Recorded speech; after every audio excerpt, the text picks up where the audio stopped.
Hello and welcome to the DrivingMaul show. Yes, real rugby is back. We've had the opening weekend of Super Rugby, and as you'll find out on the show this evening, Cornflake and I have absolutely no idea which players are going to play well and put on good scores as we languish down the bottom end of the Fantasy Rugby League.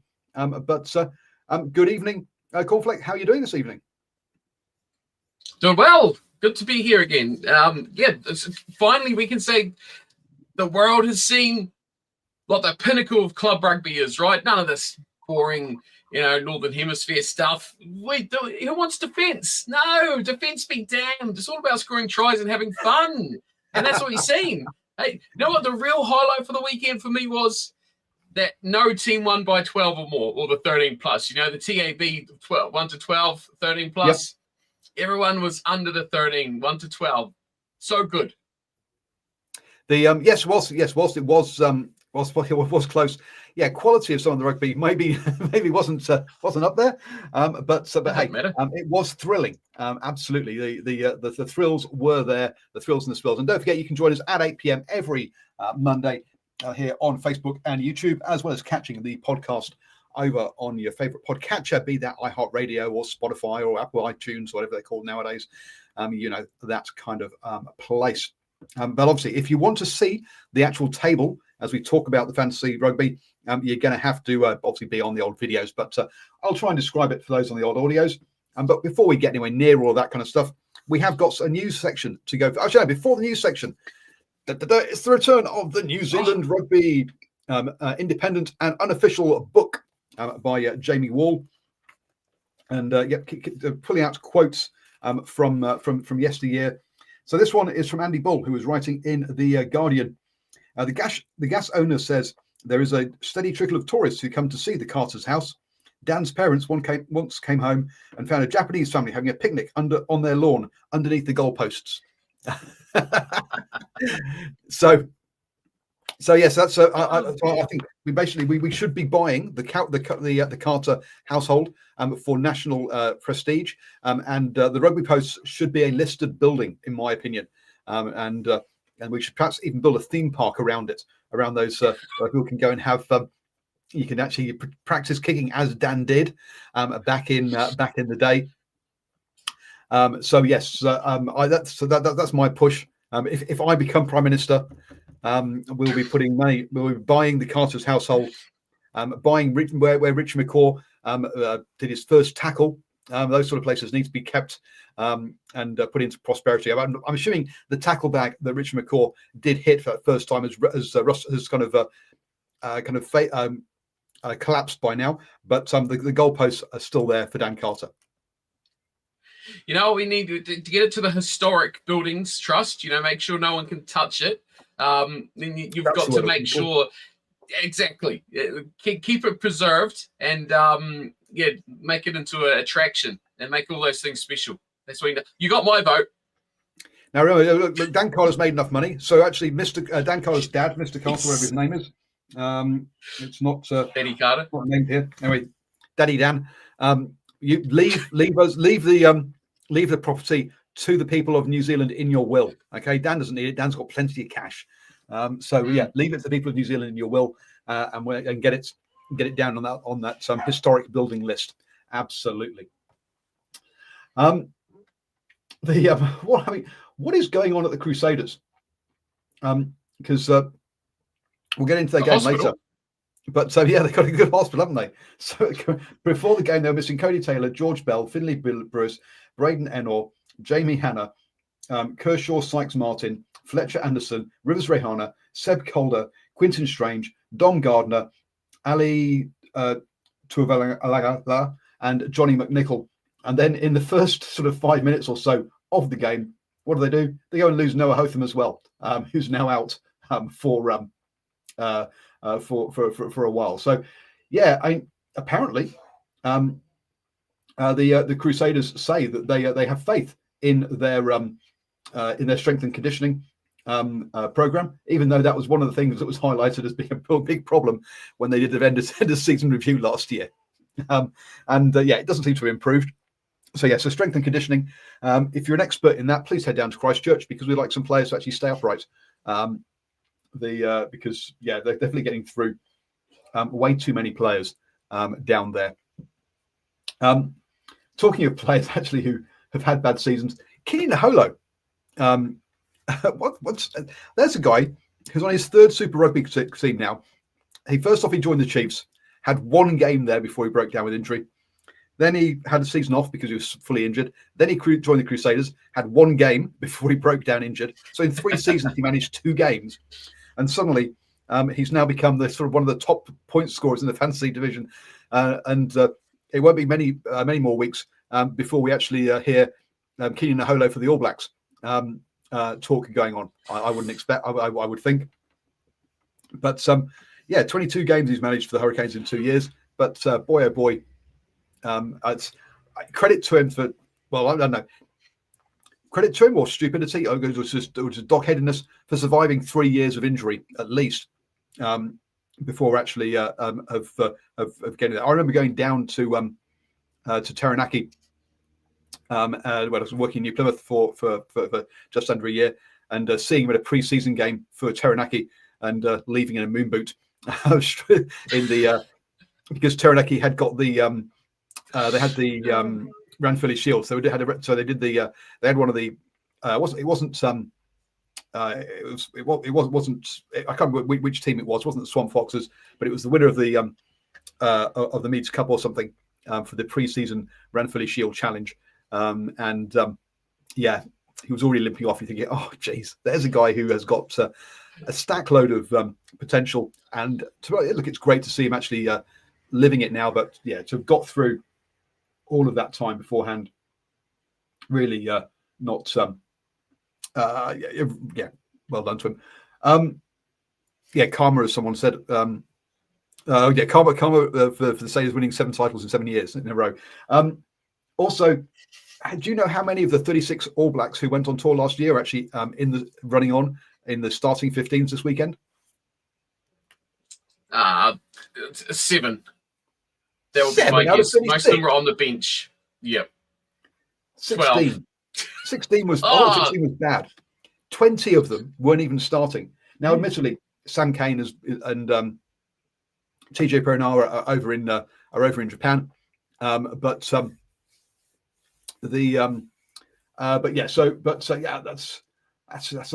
a great start, having 16 of your 36 players starting.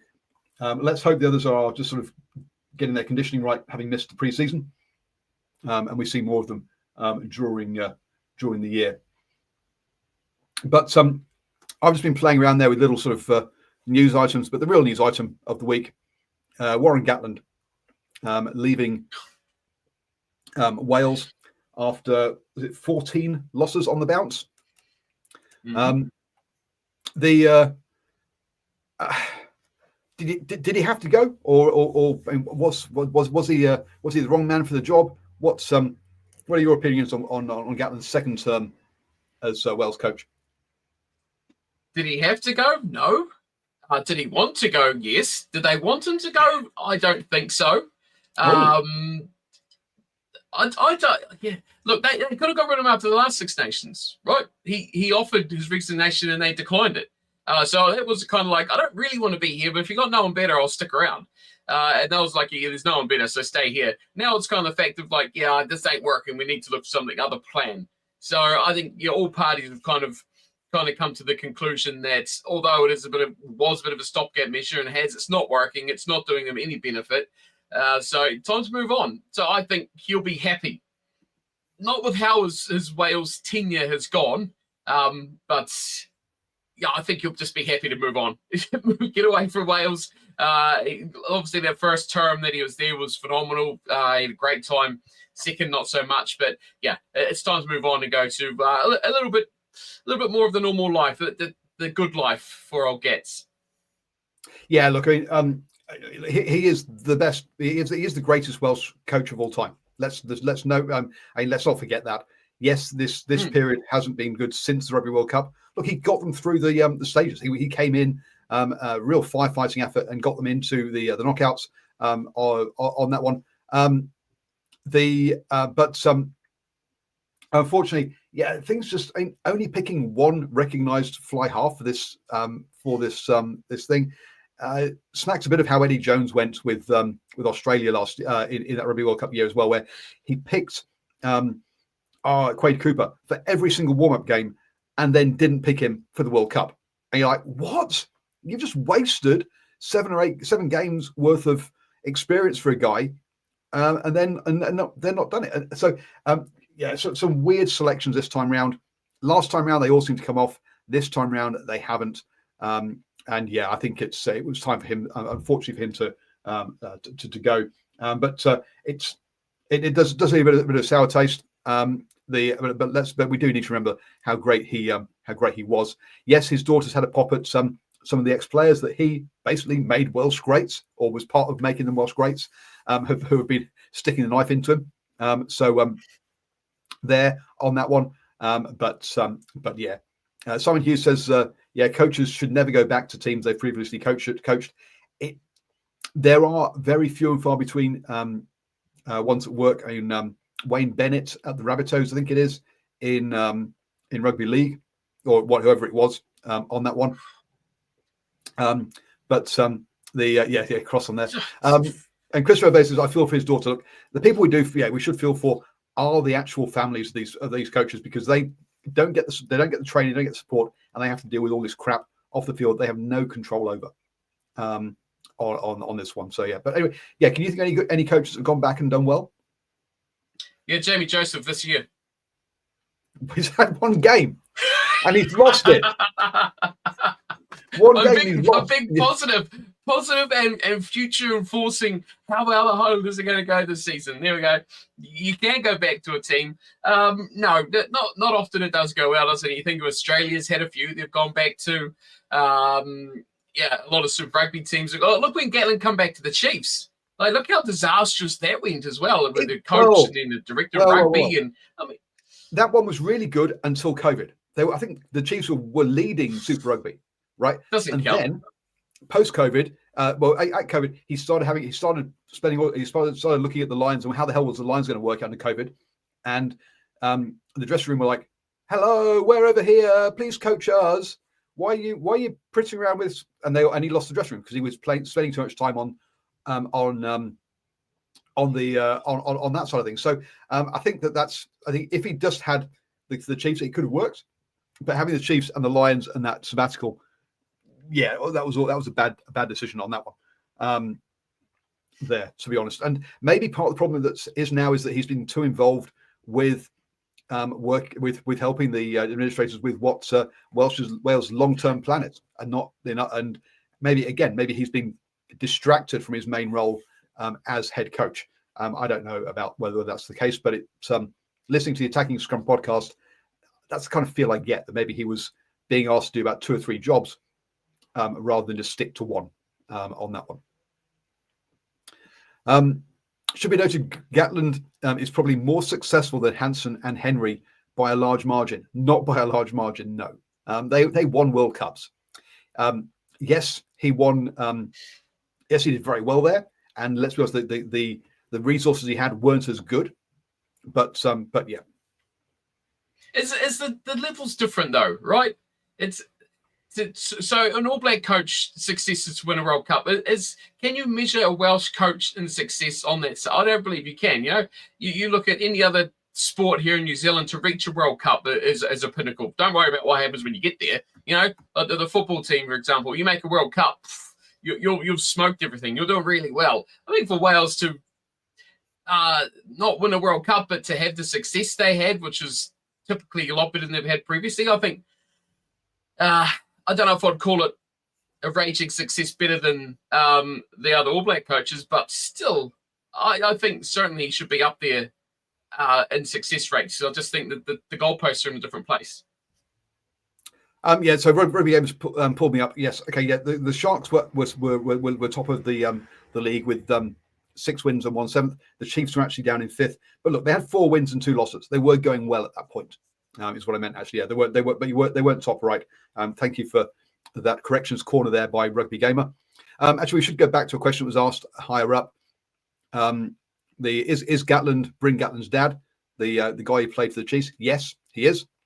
And who do you think will win Japan versus Wales in July? What are your thoughts at the moment? Oh, jeez, I like a good underdog. I want Japan to do well, so go Japan. Look, there's a lot to happen. Like, you already see the changes now with the selections of the team that the players have brought into Wales. So, we'll see how they go in the next few weeks. But yeah, I'd like to see a Japan win. So stuff it. Go for the Japanese. They'll be at home too. I would presume will be in Japan that matchup. There's a long way to go. It depends a lot on how many Welsh players Farrell decides to take with the British and Irish Lions. So Japan really have got a good chance because Wales will definitely lose their captain, for example. And who would you take? Who would you take? You're pitching the Lions squad right now from Wales. Don't worry about the rest of the buggers. Who would you realistically take out of that team? Jack Morgan, Tommy Rafel. Anyone else? I would love to enrage everyone and say Josh Adams, because I just know that'll piss off half of the chat. And Rio Dyer, but not Liam Rio Williams. Dyer, no. I'm trying to think what I'm trying to think about what the fullback stocks are looking like. Will Rollins probably the second rower. They got and Dafford Jenkins probably has a couple of good shouts. So maybe 4 or 5. Yeah, but it is back down. It is down to the kind of, like, remember when Simon Gagan, I'm trying to get the right name, was the only Irish representative on the British Irish Lions back in sort of '97 or something. It's not going to be that bad. Rugby Gamer said he'd take the water boy from Wales, but yes, Dowie Lake an outside chance at hooker. Yeah, that's hooker stocks. Looking at how many injuries are on the hookers, and at the moment, pretty much any hooker that's left standing, I think has got a good chance of going on the British Irish Lions tour. To be honest, on that one. So yeah, there's quite a lot of injuries there. But yeah, you're right. There aren't some. It is going to be 4 or 5, but it's going to be the key 4 or 5 players, isn't it? Because Talipe Falatau, I doubt he'll go actually, but so having him will be pretty good. You basically, I'd say that the core of your leadership team are going to be going on the British and Irish Lions, and that's the problem when you go over to Japan. The flip side of that is Japan hasn't been great these last couple of years either. What state is Eddie Jones going to have them in when they arrive? So it really is. At the moment, you've got to say, I would say Wales. You're saying Japan, and I think it is that kind of coin flip. We have no idea, really. Depends who shows up, who turns up, who's in the squads, right? I mean, yeah. So interesting call to put in the Welsh, the Cardiff head coach interim. Now, one of the good things about this is he's just been given a long-term contract at Cardiff, and he wants to stay at Cardiff. He is a proper interim coach. This is not Stuart Lancaster, who, if he comes in and wins 2 games, he's going to get the job, right? Which is what happened with Stuart Lancaster. Stuart Lancaster was brought in as an interim, did well, and they were like, "Oh, we can't really get rid of him now." So look, at least this guy, it doesn't matter what he does in the next 3 games. He could win all 3 games, right? But he will not get the job. And let's say he's not going to win all 3 games. There are certain miracles that just don't happen. So it is good that I think that it is a proper clean slate. Any of the kind of names that you like the idea of? No, honestly, no? Look, I think the sort of coach they should go for. I said this, any of the regulars from my side of things from last year will know. I've said it for ages. Wales need to go under someone who's younger. Don't go for the big hotshot name. Don't go for the big name. Go for someone who's younger. Go for someone who plays a style that they want to introduce to the team. Go for someone who's, I think, familiar enough with the Welsh scene and the way that it works. And go for someone who wants to be there. Don't just go for someone who's going to... money's clearly not an enticing factor. So you have to want to be there. You have to want to do the job. So look, sure, that does dwindle your numbers and your possibilities down to absolutely nobody. But look, I think they should find someone who's just not there just to try and cash up for the big the big prop up for their own personal gain. They want to do something for Wales. Someone who's patriotic, someone who's got it in their veins. Well, I kind of see. I understand where you're coming from. Look, someone says Stuart Lancaster might be a good one. I don't think Stuart Lancaster will be good as a head coach. I think he wouldn't be bad as the director of rugby, as in there's the guy who looks at player pathways and all that kind of stuff, because Nigel Walker's been sacked and he needs replacing. So he might work at that level, but I don't think he'd work as a head coach level. Simon Easterby, who's obviously with Ireland as assistant coach and is head coaching now. Why would he want this job? I mean, he's got a great situation where he is now. So I don't think he would. I don't think he'll take it. I don't think Cheika is a bad idea, but have him only until the Rugby World Cup and then get rid of him. Bring him in as a 2-year thing because he works well over 2 years, and then it all goes to pot. So bring him as a short-term one, and then have lined up the first of you've got 2 good coaches who I think could do it. One is the guy they brought in. I've gone blank to his name now. Who's at Cardiff? So I think he'll be. Look at then either having him or Mark James, who has just taken over at Ospreys. Again, the guy who was down in Christchurch working with Razor. So look, he's gone away a bit like Ron O'Gara's done. Gone away, learned some things. So I'm going to look at working with those 2 and building them up as potential replacements post Rugby World Cup, because I think at the moment it's a poison chalice, and someone like Cheika, who is available because he's just leaving Tigers, Leicester Tigers, would be a steadying hand who can put kind of structures in place for those guys to come in afterwards. To me, I think is that would be a nice combination. I don't know if they'll go for it, but we'll just have to wait and see. That would be my concept. Cheika followed by a Welsh guy after the Rugby World Cup. Yeah, let's throw the World Cup away. Suck it up. It's clearly not going to work. What are you going to gain? If you get out of the pool stages, great success. Give it 2 years. 2 years, go long term. Find someone who wants to play fun rugby, good rugby. Someone who wants to, put Wales on the sleeve. I just don't think it's too much professionalism now, where it's all about the coach boosting their own stocks and getting themselves a better job. I don't want to see the next coach of Wales go and win 2 games, then someone else comes along from France and goes, hey, you did a pretty good job of building that team up from the dire state it was. Come coach at La Rochelle or something like that. I want a guy that's like, no, stuff off. I'm Welsh. I'm Wales. That's me. I'm here long term. I'm going to build this team up. Round of 16 or quarters for Wales. Look, any team that is in the Six Nations or the Rugby Championship should expect to be making the quarterfinals. Okay. You should be like you got 6 teams, and unless you're Italy, of course, you never make it. But your target should be the quarterfinals as an absolute minimum. That's what Wales should be looking at. Will they make it? I think it's going to come down to the draw. Really, is who do they get in the round of 16?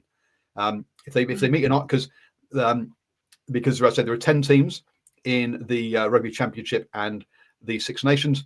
And so if you draw one of the other Six Nations teams or Rugby Championship teams, you're unlucky. But so it comes down to it's going to come purely down to draw as to whether they make the quarters or not at the end of the day.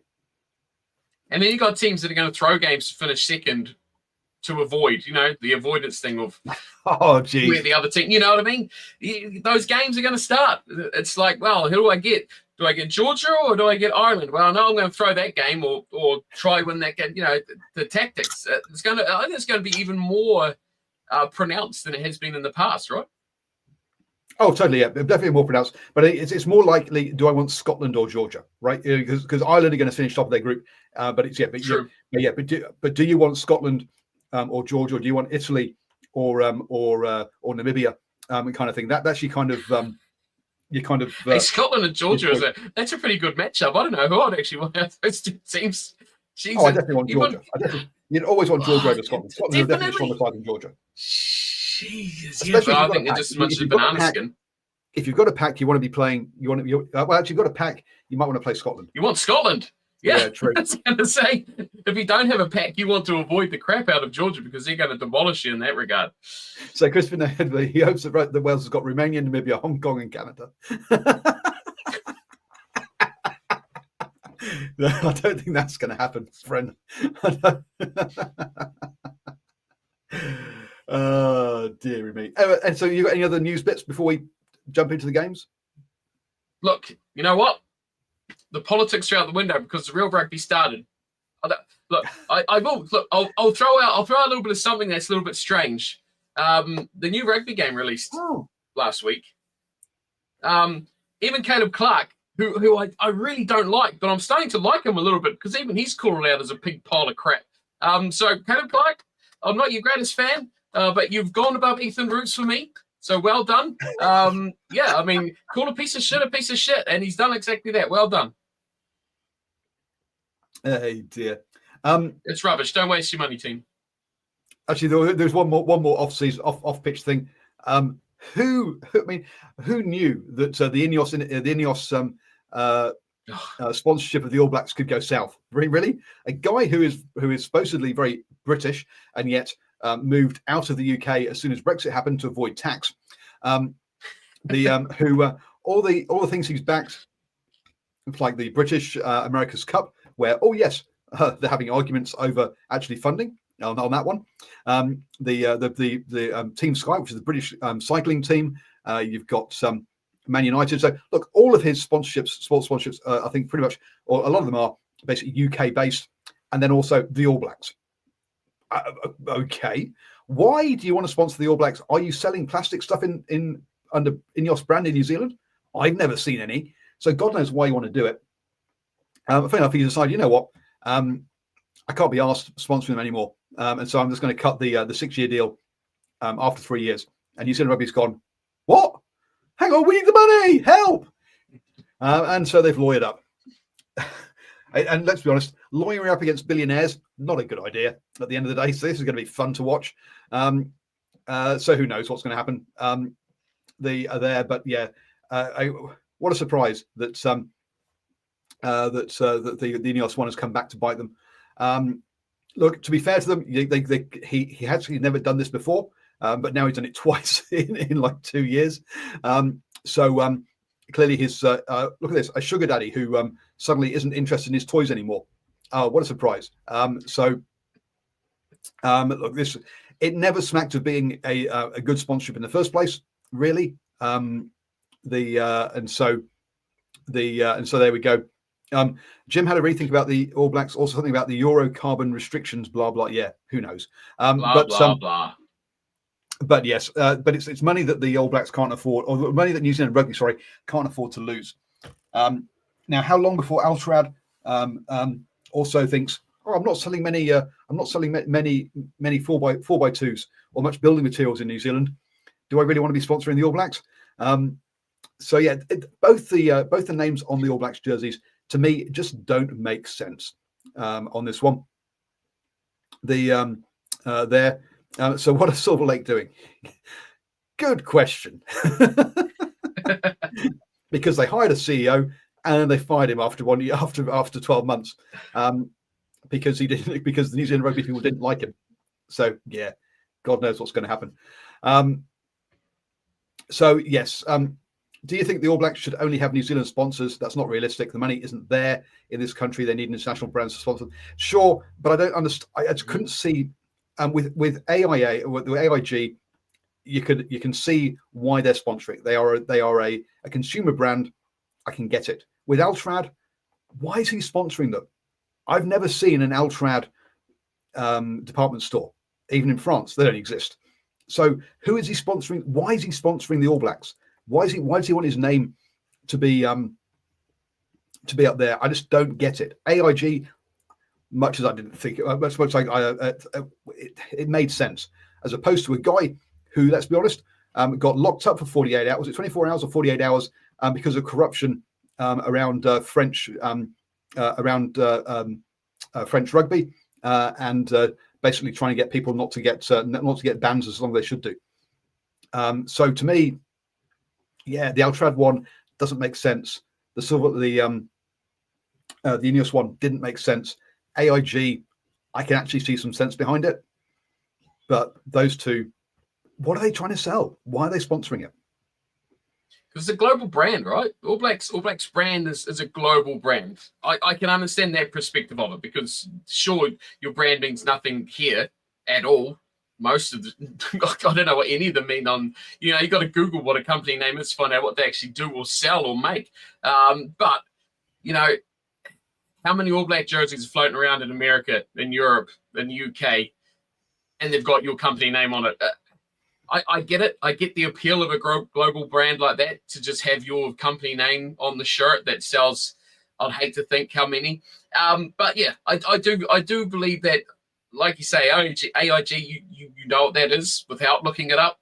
So I do believe a brand with a presence in the country would be kind of nice. But again, if they're in France, do they really give a crap about what's in New Zealand when they're targeting global audiences?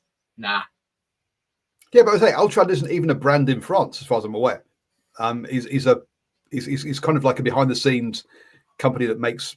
So I understand maybe sponsoring the French team because, hey, you can do corporate. You can do all the corporate stuff around that by you have your corporate box and special access to players and stuff for special suppliers. Blah blah blah. I vaguely get that, but with the All Blacks, I just don't get it. Anyway, there we go. If you owned a company in America or something, a big company with billions of dollars, and you were only in that country, but you had the opportunity to put your brand name on a Real Madrid shirt or a Barcelona shirt or a Liverpool shirt or something completely, you'll do it. Even though no one who buys that shirt has any clue what you do. You could make syringes in Texas. That doesn't matter. How cool would it have your brand on there? Be amazing. So it is as Christopher said, it's prestige, mate. Yeah, it's about prestige, but yeah. So yeah, it's a strange one. That French company you're talking about, that's sponsible for the Western Force as well. Yes, maybe him and Twiggy are mates. Maybe Twiggy buys lots of Ultrad building stuff for his mines. You never know. Maybe that's where that one comes from. Holds them up. He props up the mine shafts. So anyway, let's get on to rugby anyway. On Friday night, we kicked off with the Crusaders versus the Hurricanes.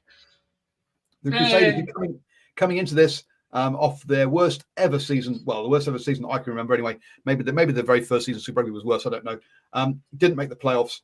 4 wins and 10 losses, but they did have 6 losing bonus points. So 6 of those losses, 6 out of 10 of those losses, they were close. Okay, so it wasn't necessary. So if you look under the covers, maybe it wasn't quite as bad as all of that. And to kick off with, though, the Highlanders, this was all Highlanders early doors, but and an early yellow card. Sorry? I wish it was all Highlanders early on. Oh, sorry, all Hurricanes early on. Jeez. And a yellow card early doors for Scott Barrett. But to my mind, they didn't make the most of that. They only got 1 try while he was off the pitch. Got themselves up to a 14-0 lead, a nice 2-score lead. But then, and also, we saw Nia Hotham go off. Who was this little kid coming on at number 9, who no one had heard of before, except all the Hurricanes players knew who he was because he plays for Wellington and in the NPC. So they know his style of play. Surely they can shut him down. Apparently not. And off he goes to have a cracking game. A try from him, a try from Cullen Grace evens things up. But a Godfrey penalty and that Akini Holo we were talking about did pull it out to a 14-22 lead at that point. But in the second half, all Crusaders really. Sorry,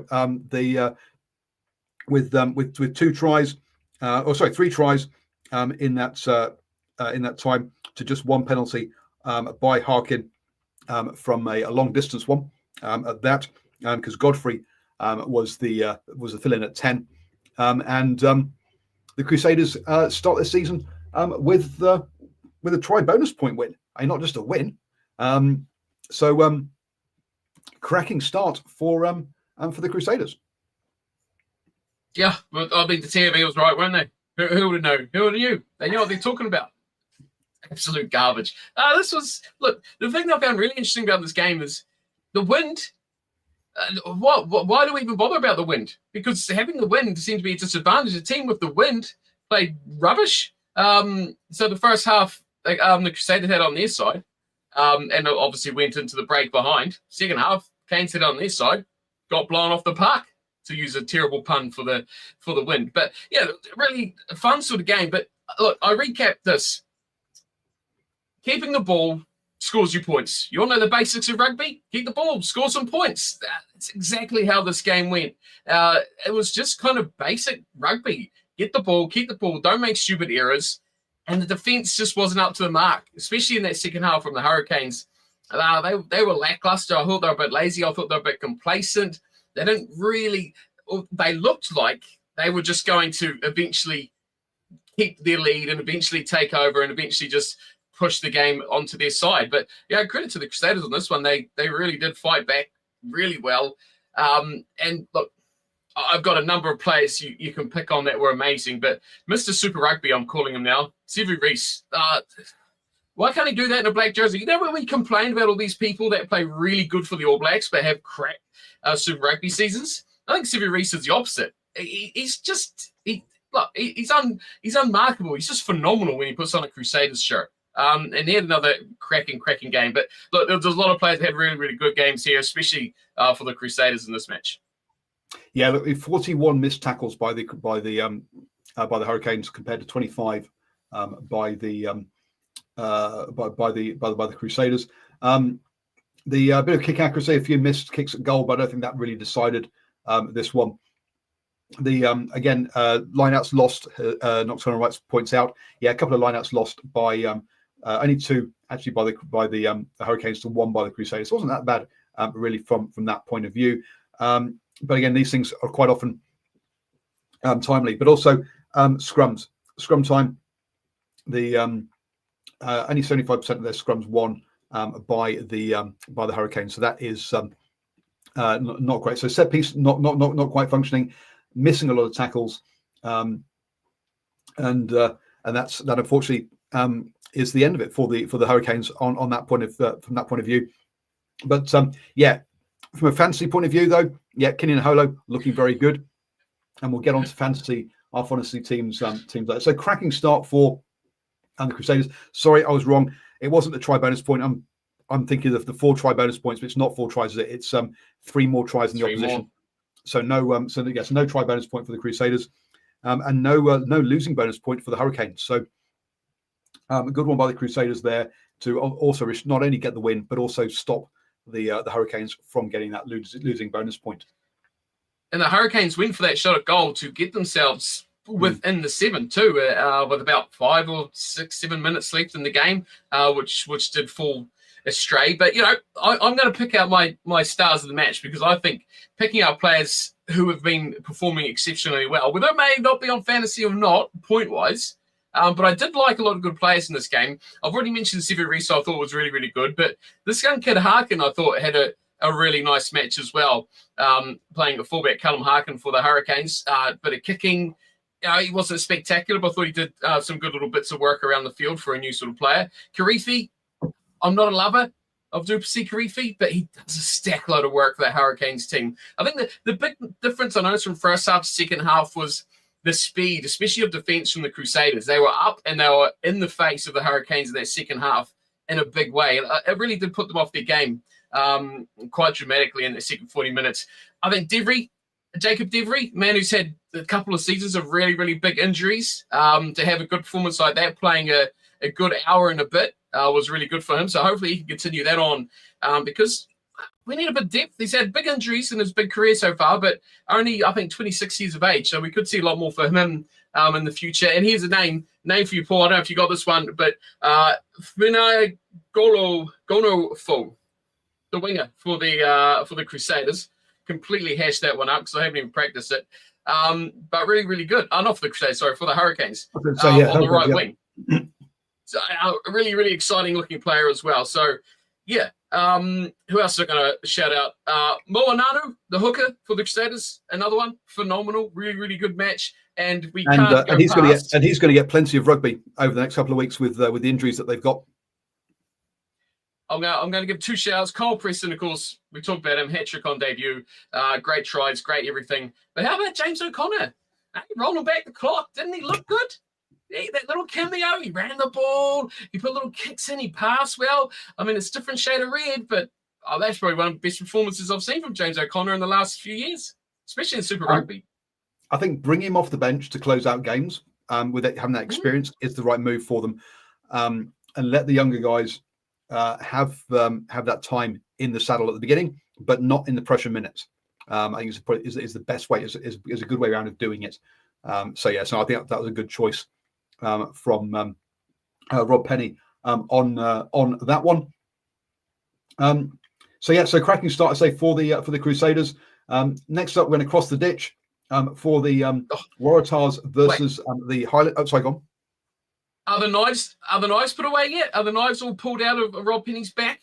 Does everyone in Christchurch love him? Do they love him now? He won a game against these. Should have lost against the Hurricanes. He's making a statue. Making a statue. Jeez, he's got a long way to go before that.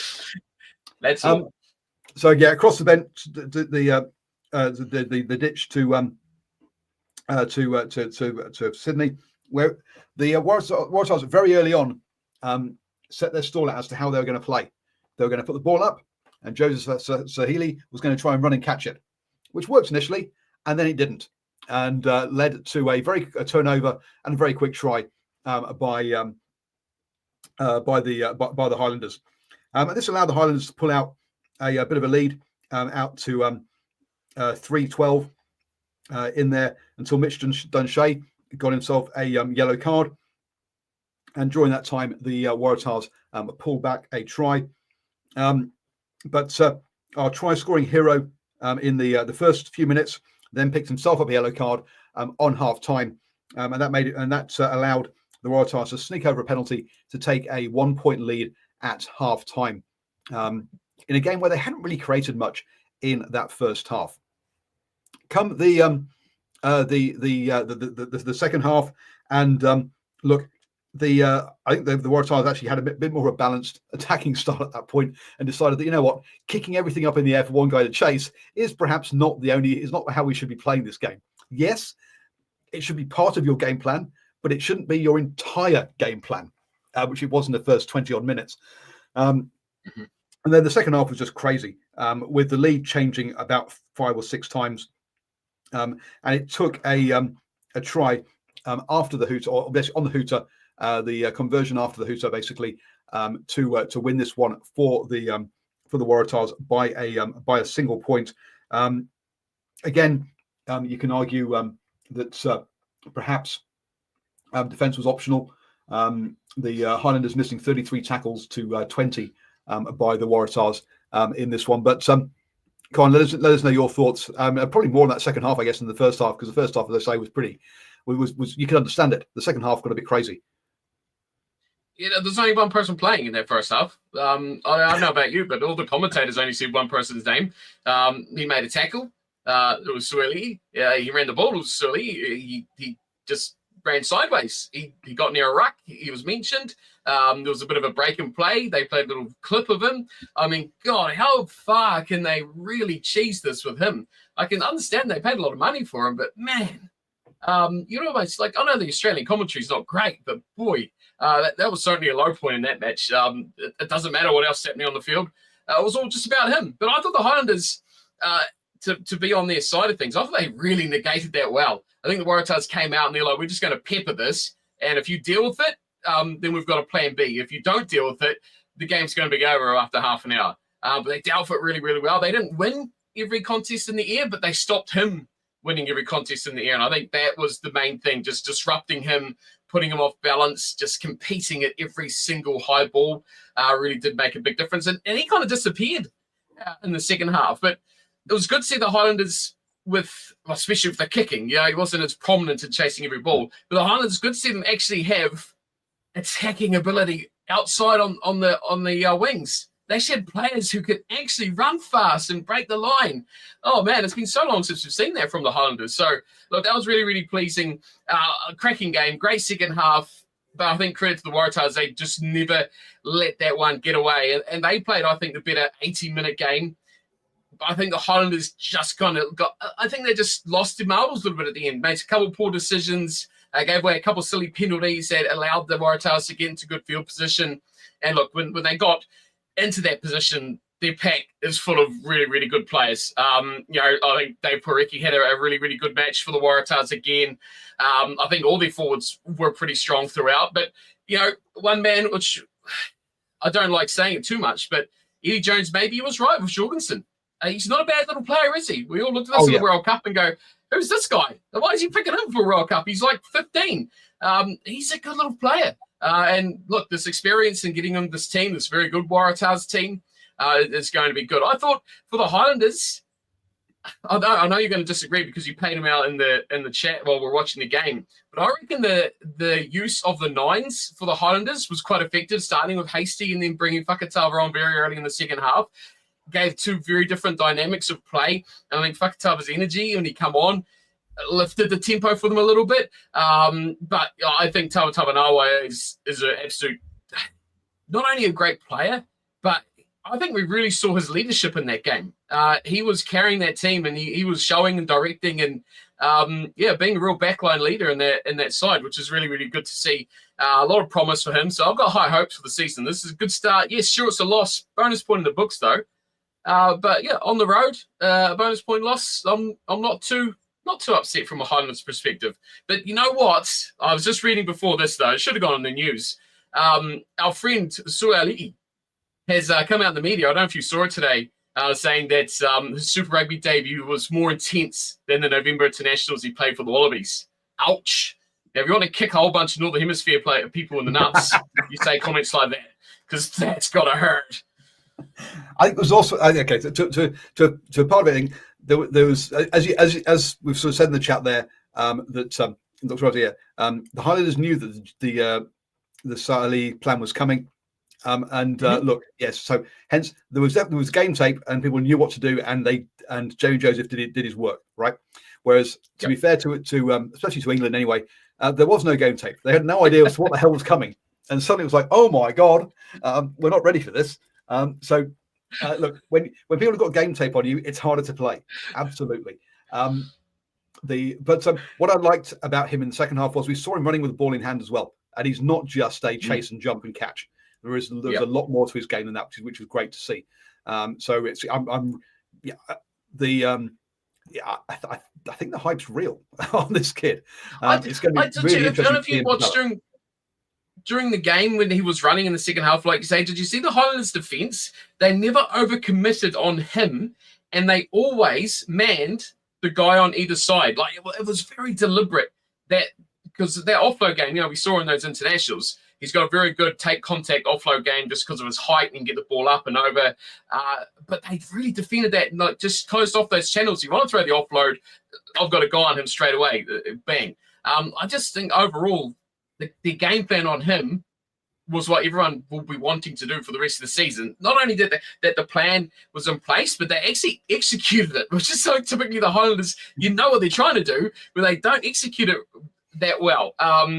Credit should go to Joseph for that, being able to execute that sort of game plan in there as well. But yeah, they allowed for that. They worked a plan for that, but they didn't quite nail it with the forwards. I think they got outplayed in the pack.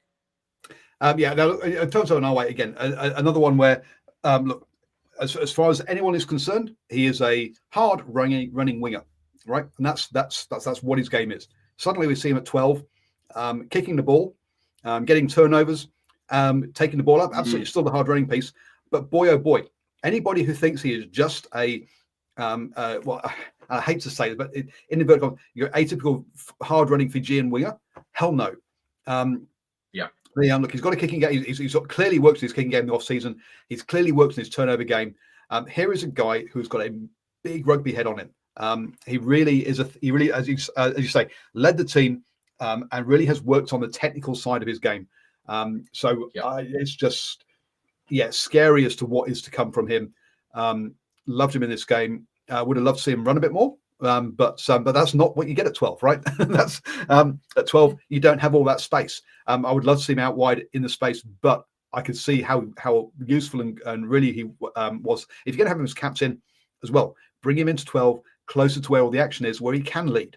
Whereas if you're out on the wing, it's very hard to lead your team because you're so far away from everybody. cracking game from him. And it was really interesting to see him in that 12 jersey. I think we're going to see a lot more out of him this season as well. So again, smacks of a Jamie Joseph kind of transform of a player in there. So some really interesting players to watch out of this one. As you say, Jorgensen also had a good game as well for that one. Chuangman Jensen out for 2 weeks, so Tovoto and I moved into 12. For my mind, he's kept that jersey. Look,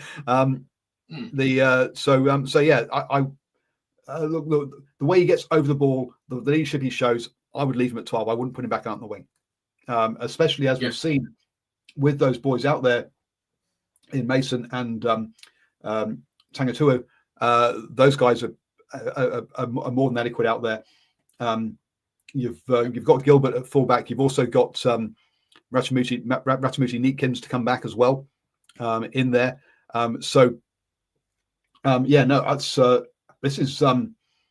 This really is interesting times at the Highlanders. Scary to say, even if they did lose to the Tars from that point of view. But as you say, up front is where they're going to need to create that platform for those exciting backs going forwards. I think they've got the players though to fix that. They can fix, like, they've got the cattle in that pack to write that performance, right? To step up. I think they've got the players there. It's always the problem was in the backs of just the quality of players. That's the thing. I think that Tavatavanoa at 12 balances the whole back line so much better because I didn't really like Gilbert in that midfield. I really like him as a player, but I just don't think he showed enough diversity of how he, he's just same thing every single time. Didn't really pass much, just charged on through. Didn't really have the size to be impactful. I just like the difference he makes. He seems to have everything going in his game as well. And he's that little. He's like Sevu Reece. Sevu Reece is so good in the breakdown as well because he's short, but he's stocky and strong. I think Tavatavanoa will give that same thing. But here's a question for you. 2 years ago, Crusaders signed Levo Aamua. Highlanders signed Tamosi Tavatavanoa, and we're like, Aamua will be an All Black by the end of the year. Tavatavanoa, good that they've got a winger who can score and finish.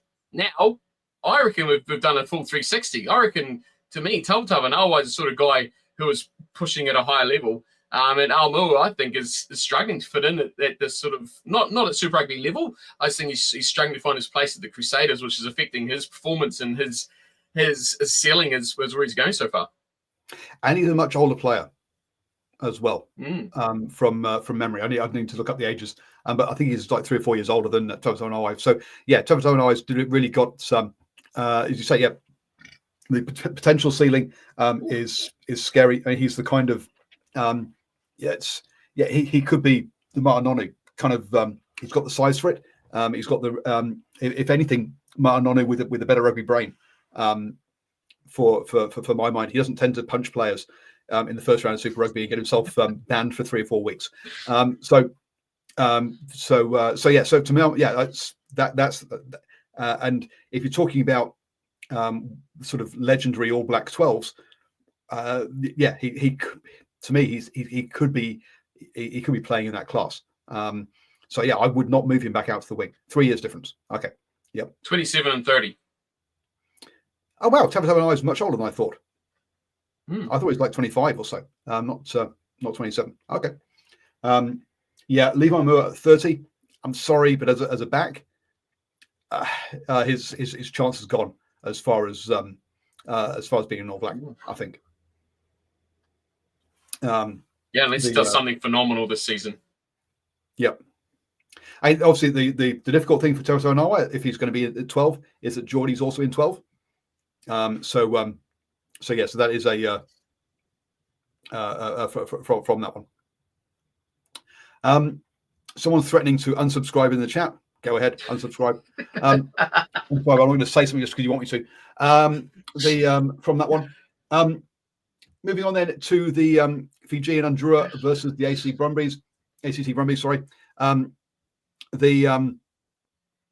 So looking at this one, look, this game. So our first one was, look, it's in Fiji, therefore Fiji must win. But actually, remember this was at the stadium that the Hurricanes won the only game over there in last season. So this wasn't in their home ground, their home's fortress that they have over in over there. But it was an afternoon game, whereas so it should have been hot. It should have been playing to their strengths. But actually, early on, the Brumbies got a try. Yes, the Drew have pulled it back, but then 2 yellow cards really did not help their cause at all. But the Brumbies didn't properly take advantage of it, to be honest. Yes, they got 2 tries, neither of them which were converted.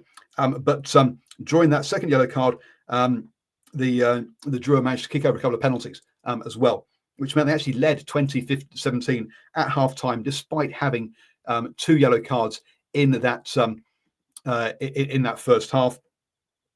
Come the second half, and it looks like it's all over. To be honest with you, at 32-24, it looks like the Drew have got it, only for 2 late tries where basically the Brumbies forwards.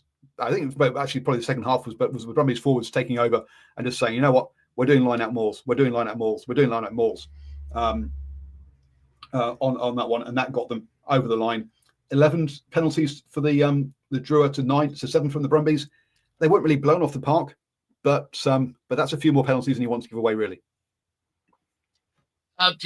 Look, what you just said is exactly what I felt about this game too. I did think that the Drua showed great heart to come back. Like those 2 yellow cards, most teams going behind 2 players off the field, it could put you down a little bit. But they fought back, and they fought back well. They got that lead at half time. I thought they showed great determination to fight their way back into the game. But they never really. The Brumbies are always on top of their pack, weren't they? They were always dominating the game. And like you said, they're trying the second half when Lolosio threw the ball to no one in particular, and it just wobbled up, and then Drew picked it up and went and scored that try. Yeah, I thought 8 points, 2 tries, less than 20 minutes to go. I thought, yeah, that's it. But remember, there was one little man that went off for a 10-minute rest. And player of the round, Luke Reimer, I mean, that guy just changed the game. Like, how many ruck turnovers did he get in that last 15 minutes? I would say at least 6, if not more. Scored both of the tries. Look, he was just insanely good. Didn't see him in that first, I think he played 50 minutes or 53 minutes or something, and then come back on at the 66 minute. You got a wee 10-minute break for blood or something like that. Come back on, probably HIA. It just destroyed it. It just completely destroyed the game. It took it over. And to me, everyone else's performance paled just what he did in that 15-minute period. Just destroyed it. So, yeah, man of the match, man of the round. He saved the Brumbies from what should have been a loss because they were looking out and the draw were hot and they were really, really on fire. But yeah, outside of that, I think Kuravoli played pretty well. Karawalevu was pretty good. But yeah, he was a bit reckless at the same time. But I think the draw players, they look competitive. And I think, I don't want to say it all season, but I think that's what they need to keep being in the game, leading games, not just playing and competing. So yeah, the bench was good from the Brumbies, but yeah, for me, Luke Reimer, not even close. So yeah, look, I'm running off from highlights this one because unfortunately, I wasn't able to watch games on Saturday. But the looking at some of the stats, it seems a bit strange. So kicks from hand, 19 by the Fijian Drua, 17 by the Brumbies, so about even. Lineouts, or 7 1, so but 9 in total for the Drua, 23 for the Brumbies. 23 lineouts.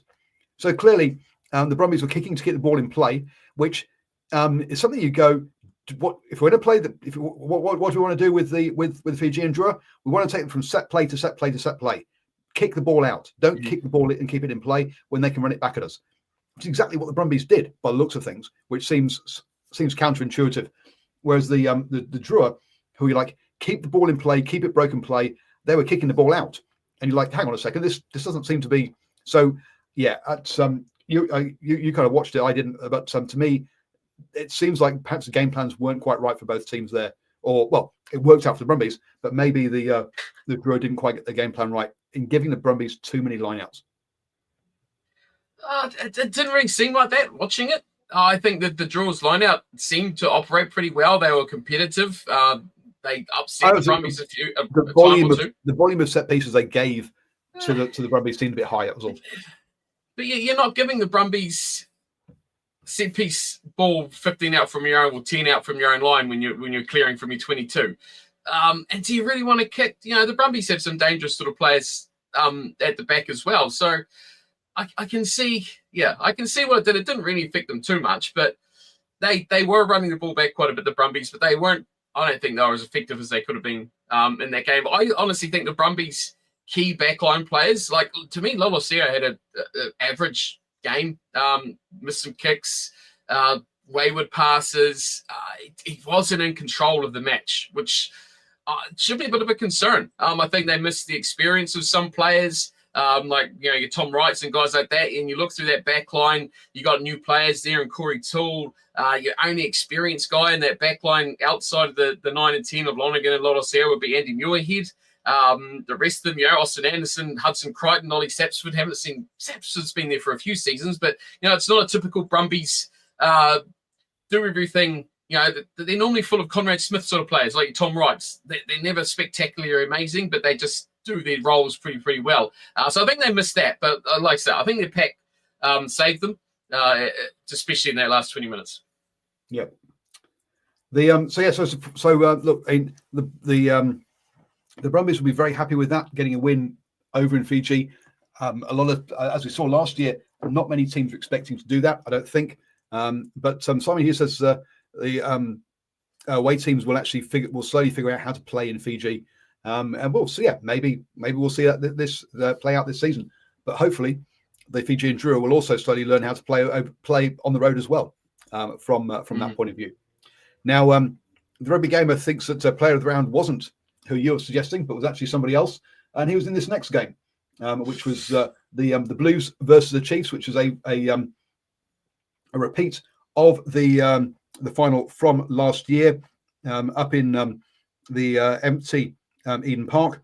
Actually, to be fair, I don't know if it was empty or not, but that's just it normally is for these ones. Look, DMAC got in the first half. Look, the Blues took control, which from a scoreboard point of view, took control of the game, with Papulehi and Lamb getting tries, and the Chiefs could only reply with 2 DMAC penalties in this one. So a lead of 14-6 at halftime. DMAC, though, then basically decided that he'd win the game in the second half by scoring 2 tries and putting over 2 conversions. Lee Castle was also allowed to join in and get a try as well. But the turning point, as you kind of put in our chat, was probably that Mark Talia not getting the ball down. Now, for an All Black winger, that is criminal, really. He should have had that down, real waste opportunity there. Not the sort of clinical Blues from that we kind of saw last year. Yeah, you put your money on Talia to score that 100 times out of 90, wouldn't you? It didn't even look like he was really trying to get to the corner. He had space, he had time. He was just trotting in, going for the try, dive in there. Ratima just comes from nowhere, scoops up underneath him, get the ball up, force him into the corner. To me, at the point, that was 14-11 to the Blues. Even if they only scored 5 and the conversion was wayward, 19-11, it changes the game a lot from 14-11. A 3-point lead turns into an 8-point lead. You go from scoring a try to take the lead to not taking the lead with scoring a try. It changes a lot. I thought that was a massive turning point in that game. But I thought the first half was very dull. The first half an hour. Yeah, I agree with Nocturnal, I think, is in the chat. Somewhere up there. That was one of the worst games.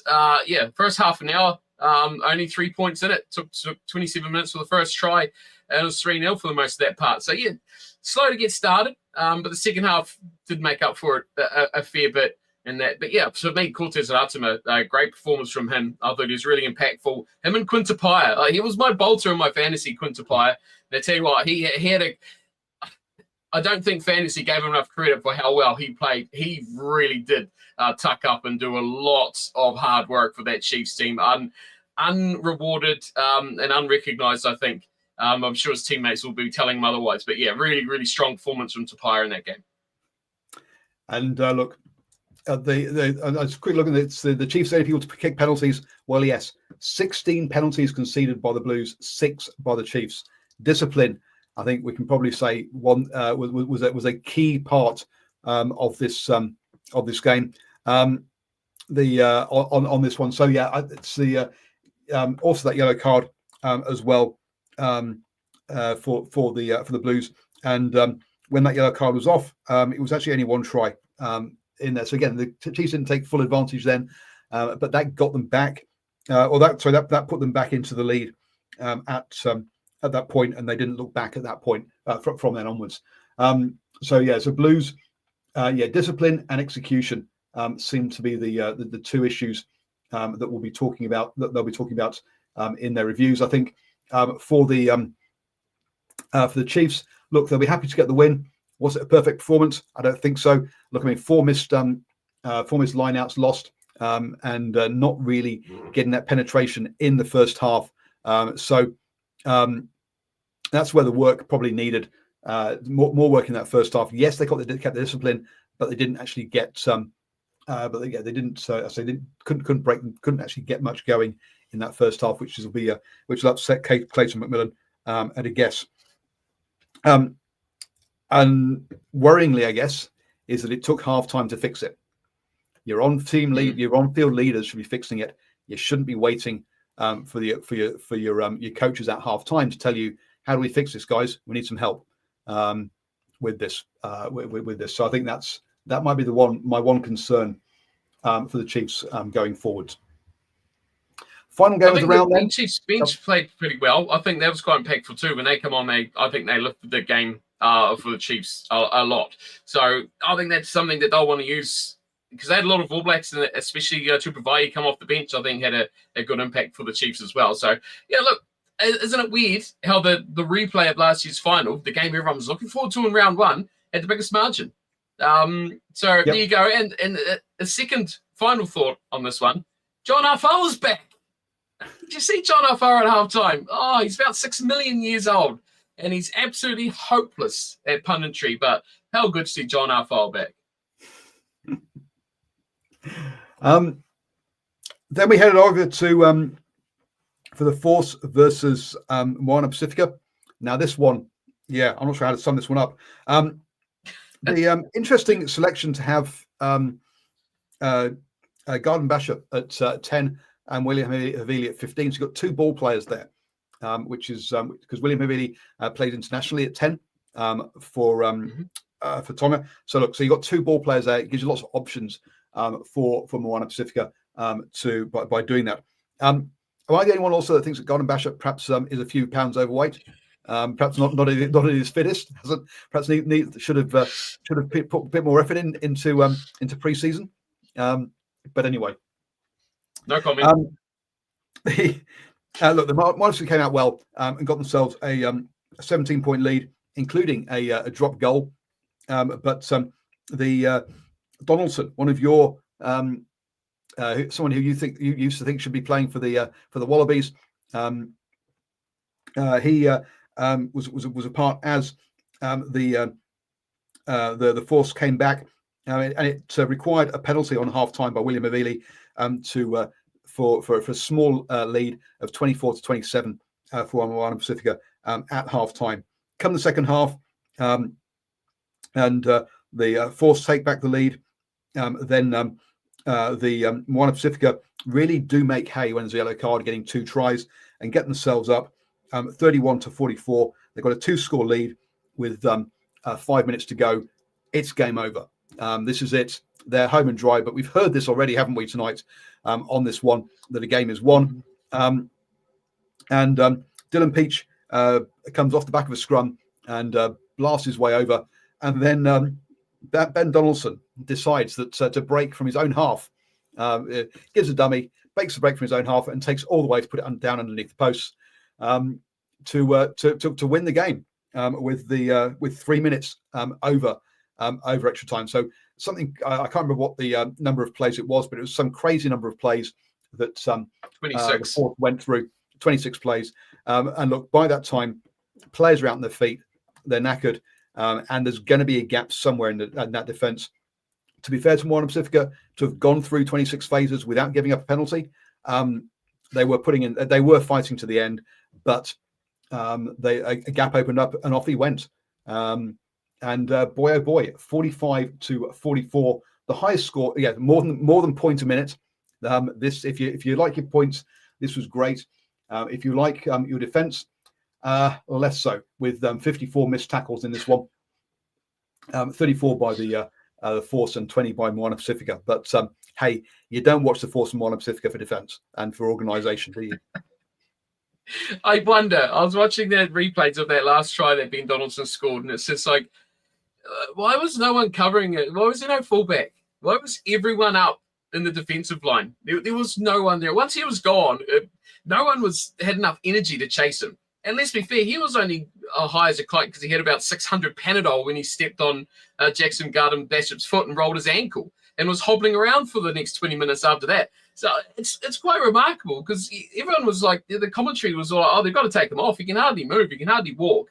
And then the drugs kick in.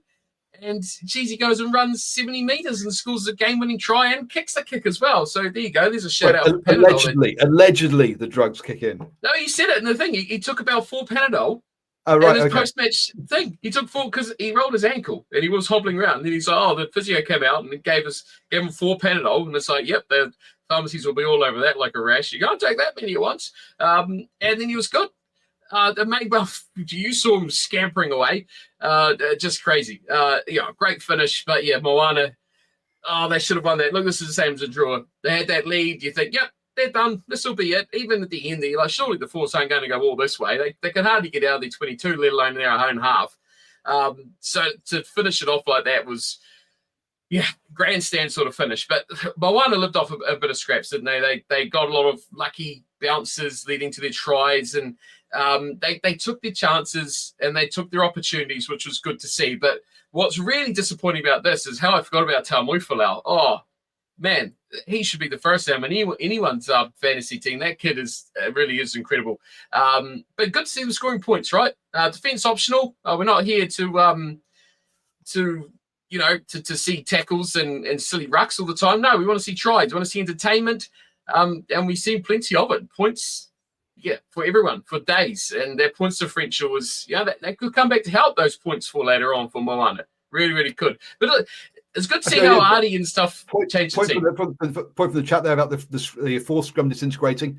Look, the Moana nearly got a pushover try in this one. So it's that was again set piece plays like that from Moana Pacifica, not what we expect. But clearly, good work by them in the off season. And it's the same for the draw, right? Like the draw were competing at line out, the set piece time, and the scrum time as well for the Brumbies, which you wouldn't give them an ounce of your day for. So it's good to see those teams really strengthening themselves up and playing a lot better. But this is a fun game. If you like seeing tries, if you like seeing drama right to the final whistle, if you like seeing just opportunities taken, check this game out. Grab it on a replay because it was really, really fun to watch. Goodness knows what time it was over there because it was Perth and it was really late. And one other play that we actually didn't talk about that we should have mentioned actually was, have we seen try of the season already by the Crusaders with the Will Jordan break, spins it wide to Severis. Severis shows that actually, you know what? I'm not just a winger who runs the ball. I can also kick too. Puts in a crossfield kick in front of the post.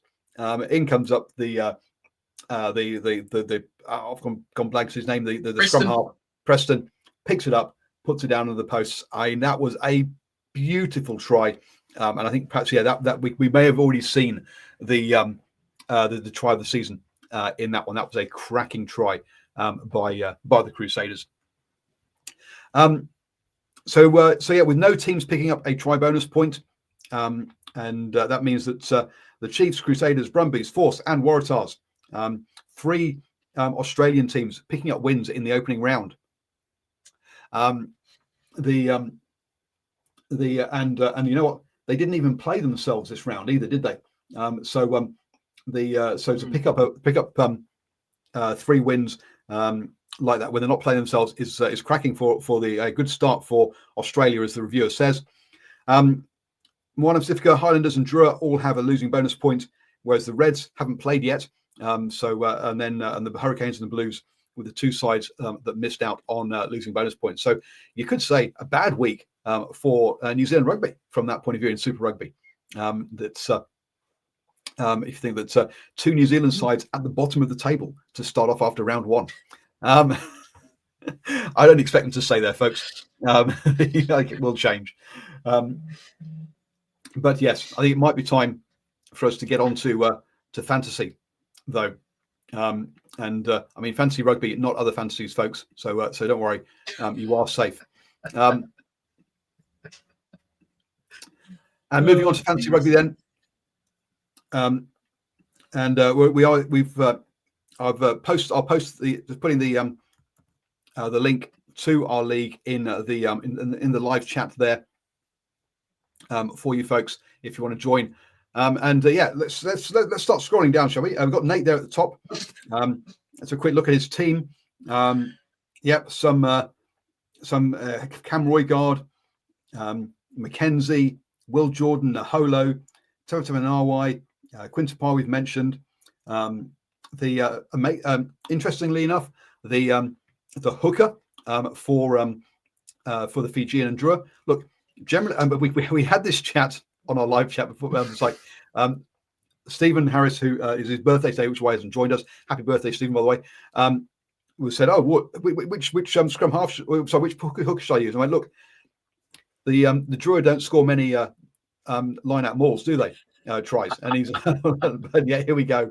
Top of the table has gone and got the hooker from the Fijian Drua. So it shows what I know. Didn't he get a yellow card as well? I'm pretty sure I can have even got a yellow card too. I could be wrong. A quick look. Nope. Kurawalu and Rabitu with the two yellow cards. So we avoided the yellow card. Okay, so that's how you do things, folks. If you and Topu and Bell there for the Waratahs as your props. So that's how you go about things if you want to do well in this competition. Now let's do some scrolling down, shall we? Oh, look, there I am, 17th in the league out of 20. How not to do so well, folks? Where did it go wrong? Where did it go wrong? It went wrong for me by putting Tain Edmed as my fly half and not going for Dave McKenzie. I think your basics are you have to have Sever Reece, Will Jordan, and Dave McKenzie. Right? If you have those three, you're on to a good start. Everyone else, hey, have a go. But those three you have to have. Clearly, my Tain Edmed was not good. My Levi Amua saying that no, where did it go right for me? Oh, thank you, Rugby Gamer. That's nice. My faith in Levi Amua coming through and finally finding his place at the Crusaders didn't help either with that one. I'm going to keep Tool though because I think Tool will long term get me points. And looking forward to next week, you've got the Chiefs versus the Crusaders, the Reds versus Moana Pacifica. So I'll definitely be loading up on Reds, especially if I've got to get rid of my 4 Waratahs because they're not playing this week. Wow, you had 4 of them. Yeah, I had 4 of them, which is I just realised that afterwards was stupid. The Hurricanes versus the Drua in Wellington. Load up on Hurricanes, folks. That's generally Highlanders versus the Blues and Brumbies versus the Force. I think the Brumbies again will be a good one there. So hence I've got Tool, and I'll be keeping Tool in my lineup. But I need to replace Bell, Gleeson, Edmed, and Sualihi. I also need to replace Iossi. I think one of the other loose forwards from the Hurricanes is probably a good idea. But that's where my changes will be. So let's move on and move further down the list to 19th for Cornflake. And let's hear what he has to say about his team. Well, there's similar sort of problems, to be fair. Braden Yossi was the problem for me, and Noah Lolosio and Andrew Callaway can get in the bin as well. So from there, I wasn't too disappointed. Sifo Masi got injured just after half-time, which really put a bit of a dampener on my bolter of a captaincy pick. I thought he's the sort of guy that can rip up a lot of points pretty easy. So I had high hopes for what he could do, but when I saw him go off with a bit of an injury, I knew that was curtains to that one. But the rest of the team, it wasn't bad. Riccatelli played all right. If you're getting 20, 30 points, your Papali'is and your Bells, Tapia had a really good game as well. It's the big one is just getting the captaincy on the guy that's going to score you a lot of points, which can really be anyone. But yeah, I think overall let down by 2 or 3 players in that team, which we're making changes for. But I agree with you, Reds. I think there's going to be a lot of Reds in there as well, and Sevi Reece for me is a must pick in there also. But Riccatelli played. Another thing to look out for is if you don't go for a team that has no confidence in their youth, i.e. Blues. A debutant hooker on, and Riccatelli played the whole game. Yep. Now we've got Wolf _gamer_ John in the live chat. So he wants us to have a quick look at his team. Now he's 4th in the table, so it's going to look rather good, isn't it? Riccatelli, look at that. There he is in number 10. Perhaps some work at in the locks though, but I was on the bench, so for this game he wasn't starting, so perhaps a mistake there. And then in that back line, Nana Satoro. Now I must say, Nana Satoro is a player that I was thinking about going for, but he didn't. Didn't turn up. But that's Tomo Nawai, Jordan, Dave McKenzie is his captain, who was top scorer, so hence that's why he's looking so good, and that's what it's based around, isn't it? Also, Ali Severe does well there. To me, whilst Tomo Nawai got a good score, I'm not sure he's going to score as well as some back 3 players when he's playing at 12. He doesn't get those free meters in kick returns. So I'm balancing whether he's actually a good pick or whether he just had a good week from that point of view. From a fantasy point of view, from a player point of view, I think he's great. It's because he's not playing in their back 3, right? Yep. As long as they keep putting him in that midfield, yeah. Midfield for me is a real hard one to pick. That's why I was quite delighted with how Quintapaya went, because there's a lot of players who are not solid enough, and just kind of plonk away. So who's the best midfielding options? I've not actually looked at who the top scoring midfielders were from the round, but yeah, if you can go by position, through midfield, who are the best? Yeah, Tapia. So there you go. So number 1, Soralehi, number 2, and I thought I was a bit disappointed with Soralehi with only 29 points, especially if he's playing at fullback. I mean, he has opportunity to return the ball. He's. I think Soralehi is a great pick because he's mentioned as a midfielder, but he's playing fullback, so he should be getting back 3 numbers in a midfield position. So I think he's one to keep when the Waratahs are playing. Don't keep him when they're not playing. Okay, folks. So you do have to switch him out this week. Quintapaya, Soralehi, and then Rona. So actually 2 of the 2 Chiefs midfielders are in the top 3 there. And so clearly the Chiefs are doing something with their midfield. Have then Crichton and David Havili and Talia in there as well. So again, we're looking at actually your Chiefs, your Crusaders, Talia's Highlanders. I was thinking, oh wow, so your Blues one's a long way down with your Rico there. So but you've got to remember, with this week coming back with the Reds, you're going to have your Josh Flukes. I think that's going to be a value pick for me for the Reds. Really disappointed to miss them. But it pains me to say it, but I think David Havili actually had a half decent game. But look, you've got your Wrights, your McWrights, you've got your Flukes, your Dalgunus. Who else you got there? Fassler's a good one in the front row as well. So I think the Reds. Look, I think they've got a decent team. Yeah, take McDermott's in there too. Oh, jeez. We're going to have to wait and see who actually what the selections are. Where is Dungunu playing? Is he playing as a centre or is he playing as a winger? From a fantasy point of view, he's a back 3 player. So if he's in the midfield, don't touch him. There are definitely other options in the back 3 that'll do much better there for you. I think. Lukan Solokai Loto as well. Oof. There's some good players in that Reds team. Jock Campbell, is he listed as a back 3? In there, up a wee bit. I did see him there. He is back 3. So Yeah, where they play.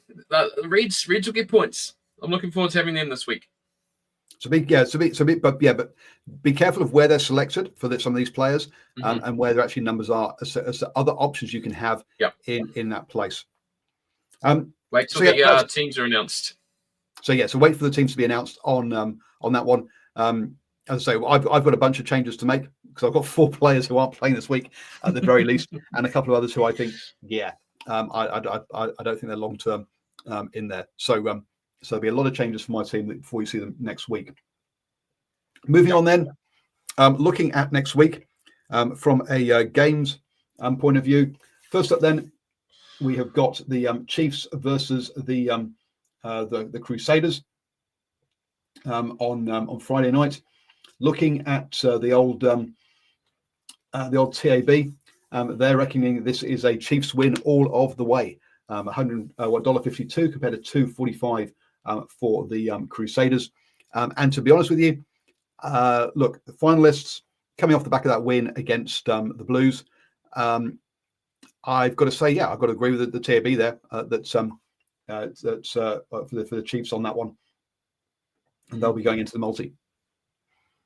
Yep, Chiefs for me. Yep, I think. Look, we'll see how the Crusaders go. Can they build on what they did against the Hurricanes?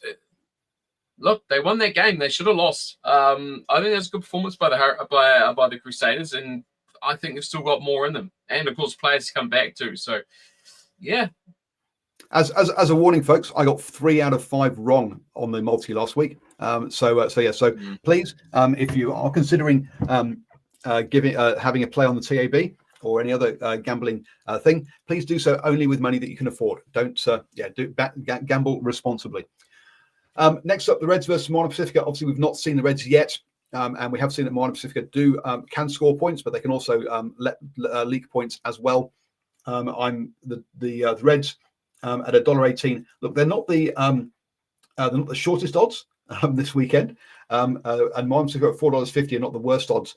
But again, I can't see Moana Pacifica getting a win on this one. I think another losing bonus point would be a good result for them. Yeah, I like this Reds team. I had for a couple of years. I think they got quality and they got young quality, which is just getting better year on year and gelling better. So, yeah, the Reds for me on this one. I'm looking forward to seeing them play. Yep, and we've already talked about this one because I've said stack your team with Highlanders because they're playing because of Drua are on the road in a windy Wellington. The Highlanders are at $1.12 compared to the Drua at $5.50. So yeah, to me, it's an easy one there to go with the Hurricanes.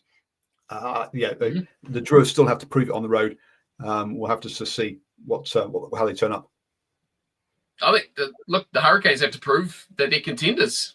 The statement's needed here by the Hurricanes. I don't think they can dally around and win this one. They need to put in a big performance here. Did I say Highlanders again? Sorry, Hurricanes. Yeah, you did. I did. Oh, jeez. This is why I don't get paid. We know what you're talking about. That's all right. This is why I'm doing it on the freebies. Why they don't? Why Sky aren't giving me a call and saying, "Hey, Paul, come on." We then got the New Zealand derby. Actually, the second New Zealand derby of the weekend. The Highlanders versus the Blues. Now, the Highlanders are at $4. The Blues at $1.22. To me, and it's in Napier, not Wellington. Geez, I just know nothing. Do I, Rugby Gamer? Thank you. That's the Hurricanes versus the Drua. I'm not even going to try and guess where the Highlanders versus Blues is. I don't see the Blues being that high. If they play like they did last weekend, and I give up too many, aren't more clinical, then and their discipline's bad, then I don't think it's that big a gap, to be honest on this one. But I can't. But personally, I can't pick past the champions in this one. But I think it's a closer game than $1.12 to $1.22. Sorry, to $4. Yeah, definitely a lot closer than that. No, stuff is all. I'm going to go for the Highlanders. I think surely it's Highlanders at home, Forsyth Bar under the roof. Why not? I mean, they look good. They look fun. They look exciting. And I think there's a difference between how the team looks preparation-wise and game plan-wise. They actually look like they know what they're doing. and they have a plan and even a backup plan, right? So it's just so different for the Hollanders. If we see that again, I'll be full of confidence. But, stuff your Blues. It's becoming a little bit of a rivalry, isn't it, between these two? It's almost not like the Crusaders sort of one is, but for the Highlanders, this is one of those teams they just can't seem to beat the Blues for a longest time, and it's almost becoming a bit of the monkey on the back. So hopefully they can flick that one away and get a W for one. So I'll back them. I'll back my boy Manson and Tangitau because they're the goods, and Talva in the midfield. You know what? We got a good thing going on. It's going to come down to platform, and if the Blues bully the Highlanders forwards, then unfortunately it doesn't matter what those three guys at the back are going to do, because they're going to be going backwards, unfortunately, and not have front football. So that's the. But I'll leave them out the multi, because I think we're going to agree on the last one, which is the Brumbies hosting the Force. The Brumbies coming off a good win, a win on the road to the Drua. Cracking start for them. Hosting the Force. The Force don't travel well historically. So unsurprisingly, the Brumbies are at $1.13 and the Force at $5.25 on that one. I guess the only thing that is a bit surprising is that the Fijian draw odds are longer than the Force odds on that one. I can't see the Force overcoming a structured side like the Brumbies. Yeah, I'm back at home, right? Back at home, back in the happy place. So is it in Canberra? Or are they playing in Tupulukatonga? Because they have some weird named places in there as well where they play preseason. So no, the Brumbies for me, they're going to be a contender this season. Yep. So that's the Super Rugby. But also this weekend we have got Six Nations as well going on.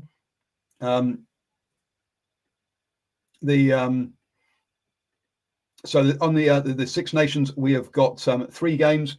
First up, we've got Wales with their brand new head coach looking to bounce back against Ireland. Now, if you're a betting person, at $1.01, putting money on Ireland is a waste of time. Let's be honest on that one. But look, let's be honest. It is very definite it's very difficult to choose anyone other than Ireland in this one, surely. Yep, there's not much to say about this one. Ireland, should do it quite comfortably. Do they risk a bit of trial and error? Who knows? We'll see. But yeah, I think it doesn't really matter. Look, what I'm curious to see in this one was what Wales do, right? What's going to be different? That's the learning for me. And are they going to have some attacking ability? Are they going to have some players or a game plan that's actually going to throw some impact through their midfield and through their backline? And that's that see if they learn, if they develop, or if it's just same old. But Ireland win it. Well, yeah, I mean, he's already selected 2 extra 10s in the squad, so it's there's a chance that someone at 10, that whoever's wearing the 10 jersey is used to playing there. So that should be an improvement for Wales, let's be honest. But they're not going to beat Ireland. Next up is, I think, is the interesting game of the round. Let's be honest. England versus Scotland. Scotland have a good record at Twickenham recently, and yet, but England are coming off the back of a win over France. $1.27 for England compared to $3.80 for Scotland. Boy, that's whilst I want to say. I'm comfortable that England are going to win again after beating France. I have no comfort in this one at all. Look, Scotland are a good team, and as long as they get themselves some front football. Now, yes, they've got injuries. Yes, they're missing players, but and England have got that win under the belt, so that does release a lot of things. Nocturnal Rights is expecting England overconfidence. I want to say England, but I'm just wondering, is that my heart over my head? Look, England's still drinking. They're still having a few pints after their win. They'll be celebrating like just won the World Cup. I want to go Scotland because it's fun. I was just seeing Finn Russell. What is because it's fun? Injury status? What's that? Because it's fun, or because you actually expect it? Because I don't expect it, but I believe it. they can win it. I think that's what we say about Scotland all the time, right? Because a lot of the time they go into games not believing they can actually win. So I believe they can win. To me, it's going to be the desperation level of England it will determine this game. Whether they come out here fighting as if it's the first game of the season and they've got still something to prove, or do they come out with a bit of a swagger that they're the best team ever? And yeah, if Scotland get off a good start and get a bit of confidence behind the game, they're going to be tough to beat. So Scotland have beaten England the last 4 times they played. The last time England beat Scotland in Twickenham was 2017. Ouch. So it's been two losses and a draw since then. England did win in Murrayfield in 2020, but yeah, as I say, I think off the back of the French win, I should be backing England, but I've just got zero confidence because of that record that Scotland have over them. Look, we've said before, Scotland have got a mental issue playing Ireland. They don't against England. Before this recent run, though, 1, 2, 3, 4, 5, 6, 7, 8. England won an 8-game winning streak against Scotland. Before that, I think it was pretty much the crazy game in Murrayfield, 25-13. Didn't Scotland come from 13-0 down to win that one from memory? Or something stupid. So yeah, they were on that big losing streak. Finally, last game of the round, Italy versus France. Italy at $9. Wales, remember, were $18. And $1.06. Now, you can look at this one of two ways. One is that Italy got a draw with France last year. They're in with a chance. Or you can look at it as that was the opening game of the round, opening game of the tournament. France were rusty. France coming off the back of a loss to England, they will be angry, and this is actually going to be a thrashing. So there are two ways of looking at it. You either see this as being a thrashing by France, or you see Italy got a real chance. I'm leaning towards the thrashing side, to be honest.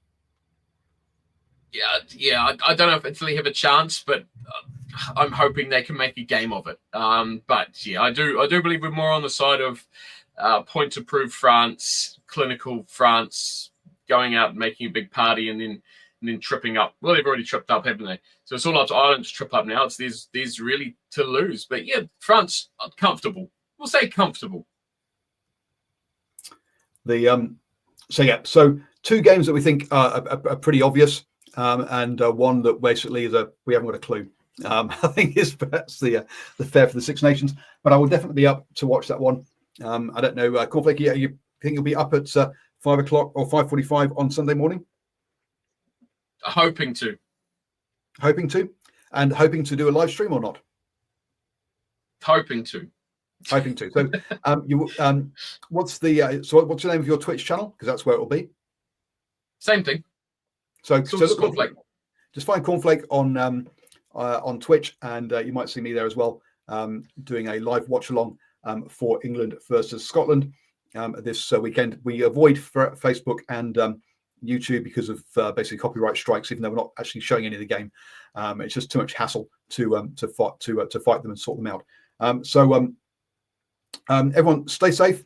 We'll have obviously about 8 games to talk about next weekend, and hopefully Stephen Harris is back and not too hungover from his birthday celebrations. Stay safe, everybody, and see you next Monday.